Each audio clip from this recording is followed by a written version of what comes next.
સરસ્વતી શાળા સંકુલમાં આપનું સ્વાગત છે।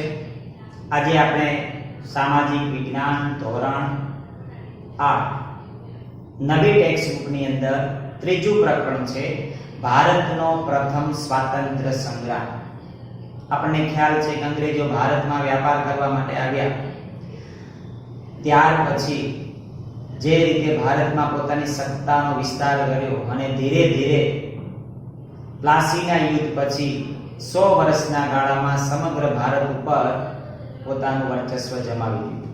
વ્યાપાર કરવા માટે આવેલા અંગ્રેજોએ આપણા ઉપર સત્તા સ્થાપી અને 1857 સુધી બ્રિટિશ ઈસ્ટ ઇન્ડિયા કંપનીનું શાસન હતું, જે વ્યાપાર કરવા માટે આવ્યું। 1857માં જે સંગ્રામ થયો ત્યાર પછી એ બ્રિટિશ ઈસ્ટ ઇન્ડિયા કંપની પાસેથી શાસન લઈને ઇંગ્લેન્ડ નીચે મૂકવામાં આવ્યું। એટલે 100 વર્ષ આપણા ઉપર બ્રિટિશ ઈસ્ટ ઇન્ડિયા કંપનીએ શાસન કરેલું અને 1857 થી 1947 સુધીના 100 વર્ષની અંદર ભારતની અંદર ઇંગ્લેન્ડનું શાસન હતું એવું કહેવું હોય તો કહી શકાય। હવે આ પ્રકરણની અંદર આપણે 1857 નો સંગ્રામ, એના કારણો, શા માટે નિષ્ફળ ગયો, એના મુખ્ય નેતાઓ કોણ કોણ હતા, એના વિશે આપણે અભ્યાસ કરવાનો છે। હવે મંગલ પાંડે, લક્ષ્મીબાઈ છે, તાત્યા ટોપે છે, નાના સાહેબ છે, આ બધા વિશે તમે સાંભળતા હશો, આ બધાથી તમે પરિચિત હશો। આ બધા વ્યક્તિઓએ 1857માં અંગ્રેજો વિરુદ્ધ સંગ્રામ કરેલો અને અંગ્રેજો વિરુદ્ધ એક મોટો પડકાર ઊભો કરેલો અને અંગ્રેજોને ભારતમાંથી હાંકી કાઢવા માટેનો એક અદ્ભુત પ્રયાસ કેવો હોય તો કહી શકાય। સૌથી પહેલા અંગ્રેજો વિરુદ્ધ જે મોટું આંદોલન, મોટો બળવો એ 1857માં થયેલો અને એનાથી ભારતમાંથી અંગ્રેજો તો ગયા નહીં, પણ અંગ્રેજોને એક પ્રકારના અંગ્રેજી શાસનને મૂળમાંથી હચમચાવી નાખવા નો એક જીવ રેડી દીધો એવું કેવું હોય તો કહી શકાય, બરોબર। હવે આ 1857 સંગ્રામ શા માટે થયેલો એના કારણો વિશે આપણે અભ્યાસ કરવાનો છે। અલગ અલગ કારણો છે, રાજકીય કારણ છે, વહીવટી કારણ છે, આર્થિક કારણ છે, સામાજિક ધાર્મિક કારણ છે, લશ્કરી કારણ છે, તાત્કાલિક કારણ છે। આવા જુદા જુદા કારણો થી આ 1857 સંગ્રામ થયેલો એવું કહેવાય છે। આપણે એ કારણોને એક પછી એક લઈએ। આમ તો ઘણા બધા કારણો છે 1857નો સંગ્રામ થવાના, ઘણા બધા કારણો છે। શા માટે અંગ્રેજો સામે એકજૂટ થઈને સમગ્ર ભારતમાં લોકોને લડવું પડ્યું, તો એ બધા કારણોને ભેગા થઈને એક અલગ 5 પ્રકારે એ અલગ અલગ કારણો છે, એ કારણોનો આપણે અભ્યાસ કરીશું। સૌથી પહેલું કારણ છે એ રાજકીય કારણ। હવે 1757 થી પ્લાસીના યુદ્ધથી બ્રિટિશરોએ જે ભારતની અંદર પોતાના શાસનની શરૂઆત કરેલી, તો એનાથી આપણે આગળ જોયું તેમ ઘણા બધા રાજાઓ એનાથી નારાજ હતા। ટીપુ સુલતાનના સામ્રાજ્યને એ સમાપ્ત કરેલું, ઘણા બધા રાજાઓના રાજ્યો લઈ લીધેલા, ઘણા બધા ખાલસા કર્યા, ડેલહાઉસીએ જુદા જુદા પ્રકારની આવી બધી જે અંગ્રેજોની નીતિને કારણે ઘણા બધા રાજાઓએ પોતાનું રાજ્ય ગુમાવ્યું। અવધના નવાબ છે, હૈદરાબાદના નિજામ છે, મુગલ બાદશાહ છે, બંગાળના નવાબ છે, આવા બધા ઘણા બધા રાજાઓને અંગ્રેજોએ હરાવી દીધા હતા। મરાઠા યુદ્ધમાં પણ મરાઠાઓને પણ એમને હરાવેલા। 1858માં ભારતમાં એ રીતે 1818 સુધીમાં ભારતમાં એ પોતાની સત્તાનો વિસ્તાર કરેલો। એટલે આને કારણે શું થયું કે જે રાજાઓના રાજ્યો ગુમાવવાનો વારો આવ્યો હતો એ રાજાઓને અંગ્રેજો પ્રત્યે એક પ્રકારની રોષની લાગણી હતી। જે કઈ રાજાઓ હતા, જે કઈ રજવાડાઓએ પોતાનું રાજ્ય બચાવ્યું હતું, એને પણ વેલેસ્લીએ સહાયકારી યોજના સ્વીકારીને અંગ્રેજોના હસ્તક કરી દીધેલા। એટલે આ રીતે સમગ્ર દેશના જે નાના રાજ્યો હતા એ બધા રાજ્યો એ વિદેશી કંપનીના શાસન નીચે ગયા। એટલે આ રીતે રાજાઓમાં જે અન્યાય હતો એ સ્પષ્ટ હતો, કારણ કે એમને એમના પોતાના રાજ્યો છે ગુમાવવા પડ્યા। એટલે આ પણ એક સંગ્રામનું કારણ કહી શકાય। ડેલહાઉસી આગળ આપણે જોયું તેમ ઘણા બધા રાજ્યો છે ખાલસા કરેલા, સતારા, સંબલપુર, ઝાંસી, નાગપુર, અવધ, આવા બધા રાજ્યો છે એ ખાલસા કરીને અંગ્રેજ સત્તા નીચે ભેળવી દીધેલા. નાના સાહેબ, પેશવા, અન્ય રાજાઓને પણ જે પ્રકારે હેરાનગતિ થતી, નાના સાહેબ પેશવાનું પેન્શન બંધ કરી દેવામાં આવ્યું. એમની પાસેથી આ પ્રકારની જે પેન્શન મેળવવાનો અધિકાર હતો એ લઈ લેવામાં આવ્યો. જમીનદારની જમીન જપ્ત કરવામાં આવી.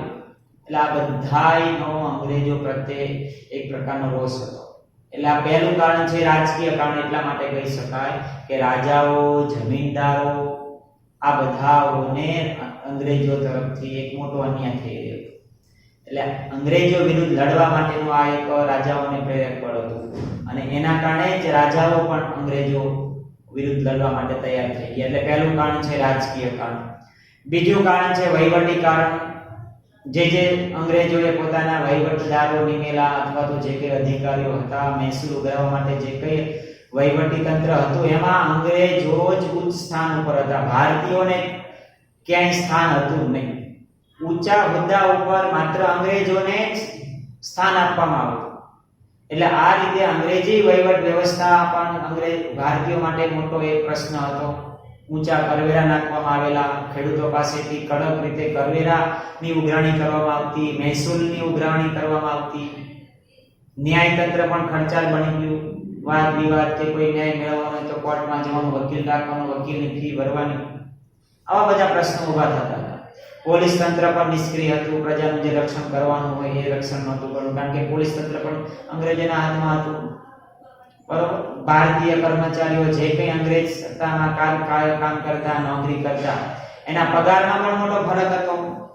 અંગ્રેજો હોય તો એમને પગાર વધારે હોય. એ જ પ્રકારનું કામ, એવા જ પ્રકારની નોકરી ભારતીય હોય તો એનો પગાર ઓછો, કામ વધારે. એટલે આવી રીતે વહીવટી કારણસર પણ અંગ્રેજો પ્રત્યે એક પ્રકારનો લોકોમાં અસંતોષ હતો, નફરત હતી. કેમ? એક તો ઉચ્ચ હોદ્દા ઉપર ભારતીયોને સ્થાન નહોતું. એક જ પ્રકારની નોકરી માટે અંગ્રેજોને વધારે પગાર મળતો, ભારતીયોને ઓછો પગાર મળતો, ઊંચા કરવેરા લેવામાં આવતા, ખેડૂતો પાસેથી ઊંચા દરે મહેસૂલ લેવામાં આવતી. આ બધી બાબતોને કારણે અંગ્રેજો પ્રત્યે ભારતીયોમાં એ રોષ ઉભો થયેલો. ત્રીજું કારણ છે આર્થિક કારણ. આગળ જોઈએ, ભારતનું અંગ્રેજોએ ભયંકર રીતે શોષણ કરેલું. વિદેશ વેપારનો મોટા પાયા પર આપણા દેશમાંથી જે વિદેશમાં નિકાસ થતી હતી એ વસ્તુ એ બંધ થઈ ગઈ. નિકાસ વેપાર બંધ થઈ ગયો અને ભારત છે એક વિદેશી ઓનું અથવા તો ઇંગ્લેન્ડમાંથી આવતી વસ્તુ વેચવાનું એક બજાર બની ગયું. ગળી છે, કપાસ છે, રેશમ છે, એ બધું ફરજિયાત ભારતીય ઉત્પાદન કરે એવી નીતિ એ અપનાવેલી. સામે પક્ષે અનાજ, કઠોળનું ઉત્પાદન ઘટે એવી પરિસ્થિતિ નિર્માણ થઈ. એટલે આનાથી વધારે ફાયદો તો ઇંગ્લેન્ડને થયો. ભારતીય ઉદ્યોગો, ભારતીય કારીગરો છે પાયમાલ થયા અને એ રીતે ભારતના જે ઉદ્યોગો છે એ નાશ પામ્યા. ખેડૂત વર્ગ છે એ પાયમાલ થઈ ગયો. વારંવાર દુષ્કાળ પડતો. દુષ્કાળમાં પણ અનાજ વગર લાખો લોકો અનાજ વગર ભૂખમરાને કારણે મૃત્યુ પામતા. હવે આવી સ્થિતિમાં અંગ્રેજો કોઈ પ્રકારનો પ્રયાસ નહોતા કરતા. એમને તો માત્ર વ્યાપારમાં, ધન કમાવામાં જ રસ હતો. ભારતીયોના પ્રશ્નમાં કોઈ રસ હતો નહીં. અંગ્રેજો આપણા દેશમાંથી પુષ્કળ પ્રમાણમાં આ રીતે પુષ્કળ પ્રમાણમાં વ્યાપાર કરીને વસ્તુ લઈ જતા. પણ જ્યારે કોઈ મુશ્કેલી હોય, દુષ્કાળ હોય, ભૂખમરો હોય, ત્યારે કોઈ પણ પ્રકારના પગલાં લેવામાં આવતા નહોતા. એટલે ઘણા બધા લોકો દુષ્કાળમાં ભૂખમરાને કારણે મૃત્યુ પામ્યા. હુનર ઉદ્યોગો પડી ભાંગ્યા. હસ્તકલા, કારીગરના ઉદ્યોગો છે, એના કારીગરો છે એ બધા બેકાર બન્યા. એટલે આ રીતે એક સમયનું સમૃદ્ધ જે ભારત હતું એ અંગ્રેજોની નીતિને કારણે પાયમાલ થયું. એટલે 1857ના સંગ્રામનું આ પણ એક કારણ હતું. કારણ કે આ બધા માટે જવાબદાર અંગ્રેજો હતા. ખેડૂતો પાયમાલ થયા, દેવાદાર બન્યા, ધંધા રોજગાર બંધ થઈ ગયા, વ્યાપાર બંધ થઈ ગયો, કારીગરો પાયમાલ થયા, વારંવાર દુષ્કાળ પડતા, એમાં લોકોને અનાજ વગર લોકોના મૃત્યુ થતા. બધા માટે જવાબદાર અંગ્રેજો હતા. બરોબર. અને એટલા માટે અંગ્રેજો સામે એક પ્રકારનો રોષ હતો. એટલે એવું કહેવાય કે એક પણ વર્ગ એવો નહોતો કે એ સમયે અંગ્રેજો સામે એમને અસંતોષ ન હોય. 1857નો સંગ્રામ થયો ત્યારે રાજાઓ અને જમીનદારોની સાથે ખેડૂતો અને કારીગરોને પણ મોટા પાયે ભાગ લીધો. એનું કારણ આ જ હતું, જમીનદારોને જમીન જતી રહી, કારીગરો બેકાર બની ગયા હતા અંગ્રેજોની આ પ્રકારની વ્યાપારની નીતિને કારણે. એટલે અંગ્રેજો સામેનો જે 1857 નો સંગ્રામ થયો એમાં જમીનદારો અને કારીગરોએ પણ ભાગ લીધો હતો, કારણ કે જમીનદારો અને કારીગરોની જે સ્થિતિ થઈ એ સ્થિતિ માટે જવાબદાર એ અંગ્રેજો હતા. ત્રીજું કારણ છે સામાજિક આર્થિક કારણ. ધર્મમાં પણ એમણે દખલગીરી કરેલી, સામાજિક બાબતોમાં પણ દખલગીરી કરેલી. ખ્રિસ્તી પાદરીઓ જે છે, ક્રિશ્ચિયન સંતો છે, ભારતમાં હિન્દુ અને મુસલમાનોને ખ્રિસ્તી ધર્મ પાળવા માટે પ્રયત્ન કરતા, ખ્રિસ્તી ધર્મમાં બદલાવવા માટે પ્રયત્ન કરતા, એને લાલચ આપતા અને એ રીતે ક્રિશ્ચિયન ધર્મ અપનાવવા માટેની ફરજ પાડતા. તો આ રીતે એનાથી જે આપણા ધાર્મિક જે લોકો છે, જે ધાર્મિક બાબતોમાં પણ લોકો અંગ્રેજોની દખલગીરી હતી. 1850માં અંગ્રેજોએ કાયદો કરીને હિન્દુ કે મુસ્લિમ ખ્રિસ્તી થાય તો તેને પૈતૃક મિલકતમાં હિસ્સો મળી શકે એમ ઠેરવવાનો વિચાર કરો.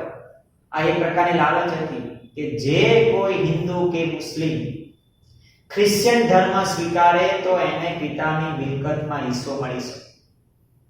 આ પ્રકારનો કાયદો બનાવ્યો.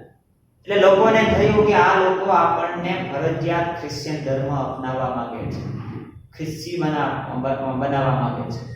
એટલે આ પ્રકારના કાયદાઓથી ભારતીયોને વધારે શંકા વધારે દઢ થઈ કે આ લોકો વ્યાપારની સાથે સાથે આપણો ધર્મ બદલાવવા પણ માંગે છે અને ભારતીયો સાથે તિરસ્કારપૂર્ણ વ્યવહાર કરતા. ભારતીયો ગંદા છે, રોગિસ્ત છે, નિમ્ન કક્ષાના છે આવું માનતા અને અવારનવાર એમનું અપમાન પણ કરતા.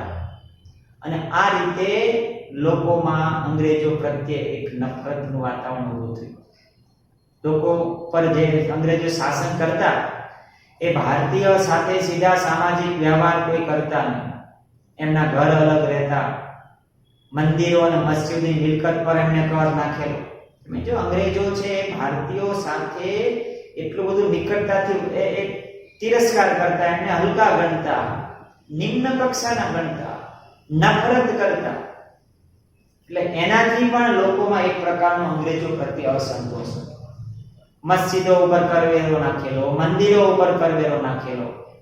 એટલે આવી રીતે ભારતના એક મોટા સમુદાયની અંદર અંગ્રેજો પ્રત્યે નફરત અને રોષની લાગણી ફેલાઈ. એટલે સામાજિક કારણ ટૂંકમાં એવું કહી શકાય કે ભારતની અંદર જે ફરજિયાત ખ્રિસ્તી ધર્મ અપનાવવા માટેની જે નીતિ અપનાવવામાં આવી, ભારતીયોને તિરસ્કાર કરવામાં આવતો, એના પ્રત્યે તિરસ્કૃત વર્તન કરવામાં આવતું, એના કારણે અંગ્રેજો પ્રત્યે મોટા લોકોને, ધાર્મિક સમુદાયને, હિન્દુ અને મુસ્લિમોને પણ અંગ્રેજો પ્રત્યે એક નફરત અને રોષની લાગણી ઊભી થઈ હતી. આ કારણ છે એ સામાજિક કારણ કેવું હોય તો કહી શકાય. ત્યાર પછીનું કારણ છે લશ્કરી કારણ. હવે એ સમયે સૌપ્રથમ ભારતીય સૈનિકોએ આ સંગ્રામની શરૂઆત કરી હતી. સૈનિકોમાં પણ શોષણભરી, ભેદભાવભરી નીતિ હતી. જે કંઈ હિન્દી સૈનિકો હતા, અંગ્રેજ શાસનમાં નોકરી કરતા સૈનિક તરીકે, એમના પ્રત્યે ઘણો બધો ભેદભાવ હતો. પગારમાં, સગવડમાં, નોકરીના નિયમોમાં. એક જ પ્રકારનું કામ કરતા હોય તો અંગ્રેજ સૈનિકને વધારે પગાર મળતો, ભારતીય સૈનિકને ઓછો પગાર મળતો. ભારતીય સૈનિક પ્રત્યે નફરતભર્યું વર્તન કરવામાં આવતું, એમને નિમ્ન કોટીના ગણવામાં આવતા, એમને કોઈ વધારે ઉચ્ચ હોદ્દો આપવામાં ન આવતો. અંગ્રેજો જ ઉચ્ચ સૈનિકોમાં ઉચ્ચ હોદ્દા ઉપર એમને નિમણૂક મળતી. બરોબર.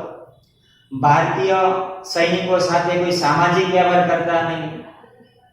ભારતીય સૈનિકો પાઘડી બાંધતા, તિલક કરતા, દાઢી રાખતા તો એના પર પ્રતિબંધ મૂકતા કે જે કંઈ હિન્દી સૈનિકો છે એને સૈનિક તરીકેની નોકરી કરવી હોય અથવા તો સૈનિક હોય તો એને પાઘડી નહીં પહેરવાની, તિલક નહીં કરવાનું, દાઢી નહીં રાખવાની. આવા પ્રકારની એક ધાર્મિક ભાવના ઉપર પણ એમને આ પ્રકારની ચંચુપાત કરી. એટલે ભારતીય સૈનિકોને તેમની ધાર્મિક ભાવના વિરુદ્ધ દરિયા પાર જવા માટે પણ ફરજ પાડવામાં હતી. એમાં એવું હતું કે બીજા દેશમાં જાય તો ત્યારે ભારતની અંદર એક પ્રકારની નફરતનું વાતાવરણ હતું. કઈ રીતે કે દરિયા પાર જાય ને તો એ વ્યક્તિ વટલાઈ જતી, ભ્રષ્ટ થઈ જતી. તો દરિયા પાર એ વખતે જવું ને, બીજા દેશમાં સમુદ્ર પાર કરીને જવું એ ખરાબ ગણાતું. કદાચ કોઈ વિદેશમાં જાય ને એ વખતે અને પાછો આવે ને તો સમાજના લોકો એને સ્વીકારતા નહીં, એ ભ્રષ્ટ થઈ ગયેલો કહેવાય. સમાજ બહાર મૂકતા, નાત બહાર એને મૂકતા. આવી સ્થિતિ હતી છતાં પણ અંગ્રેજો ભારતીયોને દરિયા પાર જવાની ફરજ પાડતા અને એના કારણે અંગ્રેજો છે એ ભારતીય સૈનિકો છે એ અંગ્રેજો વિરુદ્ધ ઉશ્કેરાયા. એટલે લશ્કરી કારણે એવું કહી શકાય કે ભારતીય સૈનિકો પ્રત્યે ભેદભાવ ભર્યો વ્યવહાર થતો.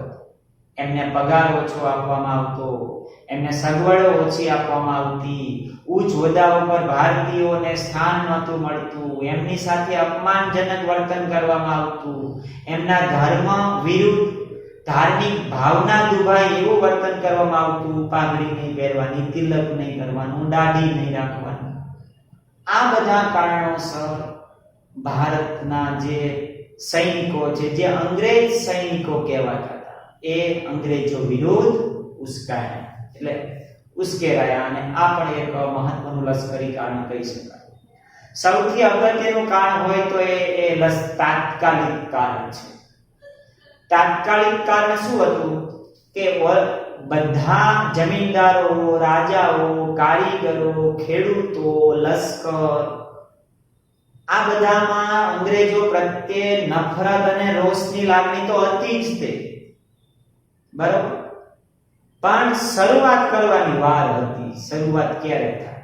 કોઈક શરૂઆત કરે તો એ રોષ છે બહાર આવવાનો હતો અને એ કારણ બન્યું એનિફલ નામની રાઇફલ, બરોબર. રોષની લાગણી, નફરત તો હતી જ તે, પણ જો શરૂઆત કોણ કરે અને એ કારણભૂત જવાબદાર બન્યું એ એનિફલ રાઇફલ. એ વખતે 1857માં ચરબીવાળી કારતૂસ અંગ્રેજ સૈનિકો માટે બ્રાઉન બેજ રાઇફલની જગ્યાએ નવી એનિફલ રાઇફલ અંગ્રેજોએ લશ્કરમાં દાખલ કરી, બરોબર. હવે એ શું હતી? એ એનિફલ રાઇફલ છે, એનો કારતૂસ છે, એની કેપ છે, દાંત વડે તોડીને પછી એ બંદૂકમાં નાખવાની, પછી એ ફાયરિંગ થાય. આ પ્રકારની એ એનિફલ રાઇફલ હતી. એનો કેપ છે એ દાંતથી તોડીને પછી એને એ રાઇફલમાં દાખલ કરવાનો. હવે એ વખતે એવા પ્રકારની અફવા ફેલાઈ કે કેપ બનાવવાનું જે કવર છે એના ઉપર ગાય અને ડુક્કરની ચરબીનો ઉપયોગ થયો છે. હવે આ વાતથી હિન્દુ અને મુસ્લિમ એમ બંને ધર્મના જે સૈનિકો છે એ અકળાઈ ઉઠે. કારણ કે હિન્દુ ગાયનું માંસ મોઢામાં ન નાખે, મુસ્લિમો ડુક્કરનું માંસ મોઢામાં ન નાખે. એટલે આ હિન્દુ અને મુસ્લિમ સૈનિકોને એવું લાગ્યું કે જાણી જોઈને અંગ્રેજો આપણને ગાય અને ડુક્કરનું માંસ આપણા મોઢામાં નાખવા માંગે છે, જે આપણા ધર્મની વિરુદ્ધ છે, એ પરાણે કરાવવા માંગે છે. એટલે ત્યાંના કેટલાક સૈનિકોએ આ રાઇફલ વાપરવાની ના પાડી, બરોબર. રાઇફલ વાપરવાની ના પાડી. એટલે મોઢામાં જ્યારે પણ આવી રીતે ફાયરિંગ કરવાનું આવે, કારતૂસ છે, એ કેપ છે, મોઢેથી તોડવી પડતી, ત્યારે આ કારતૂસ કે આ રાઇફલ વાપરવાનો કેટલાક સૈનિકોએ ઇનકાર કર્યો. હવે એ વખતે અંગ્રેજો વિરુદ્ધ કોઈ આવા પ્રકારનો ઇનકાર કરે એ તો એક મોટી બાબત કહેવાય.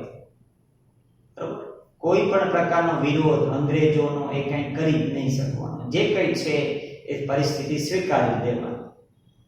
એટલે આવા પ્રકારની અફવા ફેલાય એના કારણે એ સમયે આપણા દેશના હિન્દુ અને મુસ્લિમ સૈનિકોએ એનિફલ રાઇફલ વાપરવાનો, એ કારતૂસ વાપરવાનો ઇનકાર કરી દીધો કે આ પ્રકારની રાઇફલથી તમે અમને જાણી જોઈને અમારો ધર્મ ભ્રષ્ટ કરવા માંગો છો. અને એવું કહેવાય છે કે આ હકીકતમાં એક અફવા હતી કે એવા પ્રકારનું ગાય કે ડુક્કરનું માંસ એમાં ઉપયોગ નતો, એવું કહેવાય છે, હજી એની કોઈ સાબિતી નથી. પણ અંગ્રેજ એ સમયમાં હિન્દુ સૈનિકોને, ભારતીય સૈનિકોને એટલી તો ખાતરી થઈ ગઈ કે આ પ્રકારની રાઇફલ આપણી પાસે પરાણે વપરાવે છે, તેનો મતલબ જાણી જોઈને એ આપણને ધર્મ ભ્રષ્ટ કરવા માંગે છે. એટલે આ રીતે આ તાત્કાલિક કારણ કહેવાય. એટલે સૌ પ્રથમ શરૂઆત જો કરી હોય તો એ સૈનિકોએ કરી. આ પહેલો વિરોધ હતો કે આ પ્રકારની રાઇફલ અમે વાપરશું નહીં, અને ત્યારથી પછી એ સંગ્રામની એ શરૂઆત થાય છે, જે આપણે પછીના લેક્ચરમાં લેશું.